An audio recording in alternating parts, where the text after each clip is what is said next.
dari kelompok 1 yang mempresentasikan hasil diskusi kami tentang MAP di mana Modified Atmosphere Packaging. Next. Di mana anggota kelompok dari kelompok itu sendiri yaitu ada saya, ada dengan PM 01, Putri Citra Marani dengan PM 03, Cindy Aprilia Giana dengan PM 05, Anita Wahyu dengan PM 07 dan Sabina Yasmin dengan PM 08. Next. Oke, kali ini kami akan membahas dan mendapatkan jurnal acuan yang berjudul Laminate Solar is minimally affected under reduced oxygen concentration in modified atmosphere packaging. Next. Pendahuluan metode pembahasan dan kesimpulan. Oke, kita mulai dari pendahuluan dulu, di mana kemasan atmosfer termodifikasi atau MAP itu sendiri adalah teknologi pengemasan yang mengubah komposisi atmosfer internal di sekitar produk makanan dalam kemasan tertutup yang bertujuan untuk memperpanjang masa simpan dan menjaga kualitas agar saat diterima konsumen tetap terjaga seperti itu. Di mana metode ini biasanya melibatkan penggantian udara di dalam kemasan dengan campuran gas-gas pelindung yang seringkali mencakup gas seperti CO2, nitrogen ataupun oksigen. Di mana penggunaan MAP ini dapat membantu menunda pembusukan dan menghambat pertumbuhan mikroorganisme aerob dan mengurangi reaksi oksidasi dari jenis kami ambil yaitu produk sampai daging. Nah, untuk bahan mikronya sendiri itu ada lima tahap. Yang pertama itu pengumpulan sampel, di mana digunakan 50 domba merino yang dipilih dari kawasan genetika di Australia Barat. Lalu sampel daging itu disimpan dalam kemasan vakum selama 5 atau 20 hari sebelum diuji lebih lanjut. Yang kedua ada pengukuran warna, di mana pengukuran warna ini dilakukan setelah masa simpan dan menggunakan 3 alat, yaitu Hunter Lab Mini Scan, Minolta Chromometer, dan Nick Pro Color Sensor. Lalu warnanya itu diukur berdasarkan sistem lab, yaitu L kecerahan, A itu kemerahan, dan B kekuningan. Next. Yang ketiga ada indikator bakteri. Sampel daging sebesar 50 gram dari potongan loin itu dipotong menggunakan pisau steril, lalu dipindahkan dalam kantong steril dan 9 kali beratnya ditambahkan larutan pengencer garam pepton. Lalu di tahap keempat pengukuran oksidasi lipid, di mana ini digunakan metode TBARS, yang kemudian sampel daging diolah dengan larutan asam tricolares cetat dan thiobarbituric acid. Lalu yang terakhir ada analisis statistik, di mana analisis statistik ini dilakukan menggunakan model efek campuran untuk menganalisis hasil pengukuran warna, indikator bakteri, dan oksidasi lipid. Next.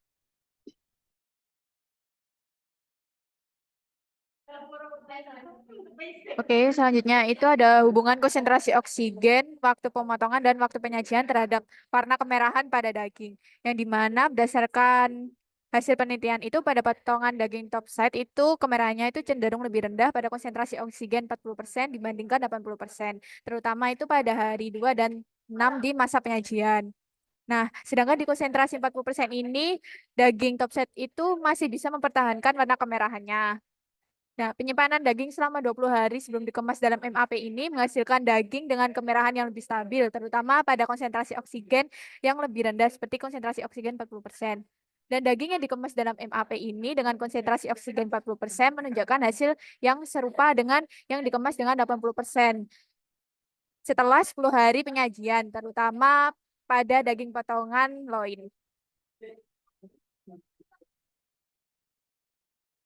Oke, untuk selanjutnya yakni hubungan konsentrasi oksigen dan juga lama penyimpanan terhadap warna kemerahan pada daging.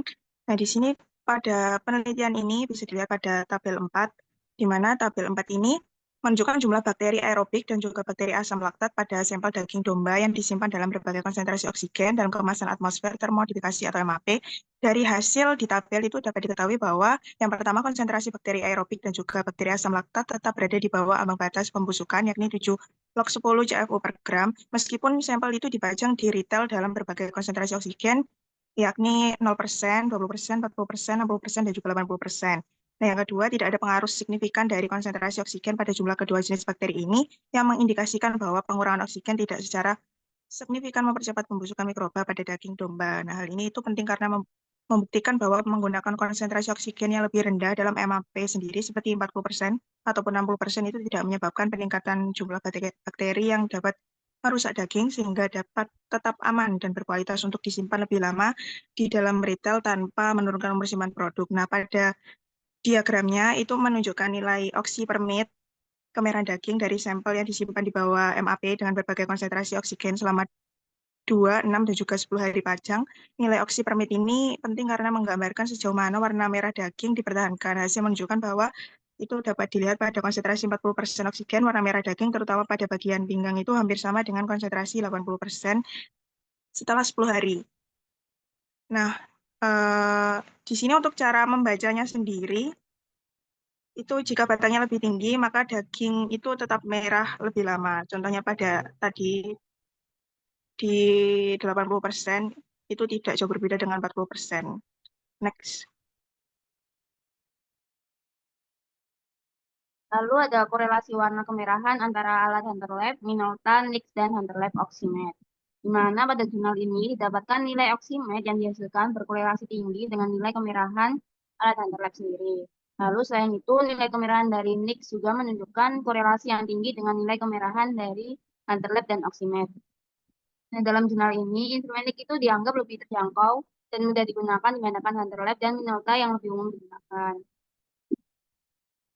Di mana korelasi ini penting karena nilai kemerahan digunakan sebagai ukuran kemerahan daging yang berkaitan langsung dengan persepsi konsumen terhadap warna daging. Lalu selain itu, dalam jurnal ini juga menegaskan bahwa instrumen NIX dapat digunakan sebagai alternatif untuk menentukan tingkat penerimaan warna daging. Next. Oke, nextnya ke hubungan antara konsentrasi oksigen dan jumlah bakteri itu sendiri, di mana terlihat pada tabel pada konsentrasi oksigen pada hitungan piring aerobik ataupun hasil jumlah bakteri asam laktat dari konsentrasi 0 sampai 80% menghasilkan angka di mana di bawah 7, di mana 7 itu adalah batas ambang jumlah bakteri aerob dan bakteri asam laktat yang aman untuk dikonsumsi pada suatu produk. Yang dapat disimpulkan bahwa tidak ada efek yang signifikan dari konsentrasi oksigen terhadap jumlah bakteri aerob maupun bakteri asam laktat itu sendiri. Seperti itu, di mana ini menunjukkan bahwa terlepas dari konsentrasi oksigen, sampel daging tersebut tetap aman dari pembentukan bakteri selama periode tampilan seperti itu. Next. Selanjutnya, untuk metode pengujian dari oksidasi lipid, metode pengujian ini dilakukan dengan pembentukan zat reaktif asam tiobartupirat atau TBARS pada periode pajangan eceran yang ditetapkan yaitu 2, 6, dan 10. Dengan kemasan LP dilepas terlebih dahulu dan sampel daging pinggang sebesar 5 gram dicampur dengan larutan asam trikloroasetat 22,5 mili. Kemudian disaring dengan metode dan 2 mili filtrat dicampur dengan larutan asam tiobartupirat 2 mili. Kemudian sampel tabung diinkubasi dalam kegelapan pada suhu 30 derajat Celcius selama 20 jam dan dibaca dengan absorbansi 532 nm. Nah, untuk pembahasannya sendiri, oksidasi lipid dapat dicirikan oleh reaksi berantai radikal bebas yang menghasilkan produk sampingan seperti malonadialdehid atau MDA. Produk oksidasi ini terkait erat dengan penurunan warna daging akibat oksidasi mioglobin.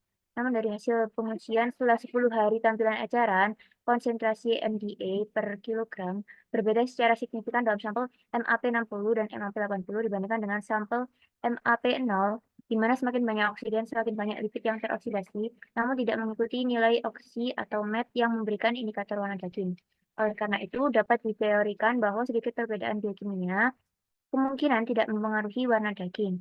Dan pembuktian menyebutkan bahwa jumlah oksidasi lipid dalam sampel MAP 40 yaitu sebesar 1,4 mg MDA per kilogram daging dan daging sampel MAP 80 didapatkan 2,3 mg MDA per kilogram daging. Next.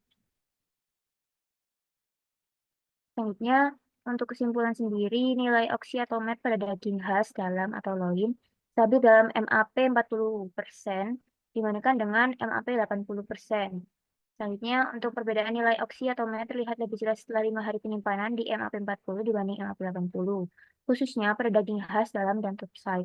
Setelah 20 hari penyimpanan, nilai oksi atau met pada MAP40 dan MAP80 tetap konsisten.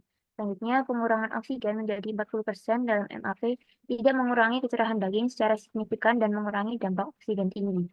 Dan yang terakhir yaitu jumlah bakteri tetap di bawah ambang pembusukan dan tidak ada pengaruh penyimpanan pada konsentrasi NDP, penanda oksidasi lemah. Next. Mungkin presentasi dari kami. Kami membuka sesi tanya jawab dari teman-teman. Apakah ada yang ingin ditanyakan? Persilahkan untuk Abarulibi. Terima kasih untuk kesempatannya. Saya baru Luki dengan NPM 031 ingin bertanya. Tadi di slide yang kalau nggak salah hubungan konsentrasi oksigen dan jumlah bakteri itu kan disebutkan bahwa batas ambang maksimal dari jumlah bakteri di produk itu 7 log CFU per gram. Nah, pertanyaan saya kalau misal jika pada sampel daging tadi itu melebihi batas ambang yang sudah ditentukan itu bagaimana ya? Dan kira-kira apa yang menyebabkan atau faktor apa saja yang menyebabkan bakteri tadi itu melebihi batas ambang yang sudah ditentukan. Terima kasih. Baik, pertanyaan akan kami tampung terlebih dahulu. Selanjutnya untuk Octavian Bagas. Baik, terima kasih atas kesempatannya. Saya izin bertanya, mengapa pada konsentrasi oksigen 40% yang sudah dijelaskan tadi, di mana secara signifikan tidak mempengaruhi kemerahan pada daging loin domba, sedangkan pada daging topside, pada konsentrasi oksigen 40%, pada hari kedua dan 6, kemerahan sedikit berkurang. Mungkin bisa dijelaskan mengapa kok bisa terjadi seperti itu, penurunan kemerahan pada daging topsen, sedangkan pada daging loin domba tidak terjadi penurunan kecerahan. Terima kasih. Baik, terima kasih. Pertanyaan akan dijawab oleh rekan saya. Dipersilahkan. Oke, saya ingin menjawab pertanyaan dari Ludi tadi. Untuk sampel produk daging misal ada yang melebihi batas ambang, yang pastinya sudah dipastikan lagi kalau sampel produk daging tersebut tidak aman dikonsumsi karena memang batas ambang 7 log CFU per gram itu sendiri merupakan kayak batas standar dalam suatu profil yang ditetapkan secara resmi bahwa makanan tersebut itu sudah ataupun masih aman lah untuk dikonsumsi, sehingga kalau sudah melebihi berarti sudah masuk dalam produk yang berbahaya seperti itu. Dan mungkin ada beberapa kayak faktor yang mempengaruhi seperti kayak kebersihan, mungkin kebersihan waktu processing kayak lingkungan ataupun alat itu sendiri, di mana kontaminasi dari lingkungan yang kayak seperti tidak bersih atau alat-alat yang tidak steril gitu dapat menyebabkan kontaminasi silang seperti itu. Dan mungkin faktor yang lain bisa dari kadar oksigen, di mana kadar oksigen seperti yang dijelaskan tadi kan kadar oksigen dari 0 sampai 80% mungkin dengan kadar oksigennya lebih tinggi lagi, yang jauh lebih tinggi, mungkin jenis bakteri yang aerobik seperti Pseudomonas dapat berkembang seperti lebih cepat, dan sementara pada kondisi kadar oksigen yang sangat rendah mungkin bakteri anaerob seperti bakteri asam laktat dapat terlalu mendominasi pada sampel produk daging itu sendiri. Apakah sudah cukup menjawab? Oke, sudah. Terima kasih. Selanjutnya saya akan menjawab dari pertanyaan Octavian Bagas. Itu kan tadi pertanyaannya kan kenapa pada daging loin MAP konsentrasi 40% tidak berubah secara signifikan pada kemerahannya, sedangkan pada daging topset itu berubah. Nah, pada daging topset itu maaf, pada daging loin itu dia itu memiliki tingkat oksidasi yang rendah dan metmioglobinnya di otot lain itu dapat dipertahankan lebih banyak oleh oksimioglobin atau pigmen merahnya. Nah, sedangkan pada topset itu dia itu laju konsumsi oksigennya itu meningkat dan pembentukan metmioglobinnya itu lebih cepat. Nah, jadi kemungkinan penurunan laju oksidasi seiring waktunya itu diakibatkan oleh peningkatan penetrasi oksigen di permukaannya daging. Apakah sudah menjawab? Sudah, terima kasih. Baik, mungkin itu saja yang dapat kami sampaikan. Kurang lebihnya mohon maaf. Wassalamualaikum warahmatullahi wabarakatuh.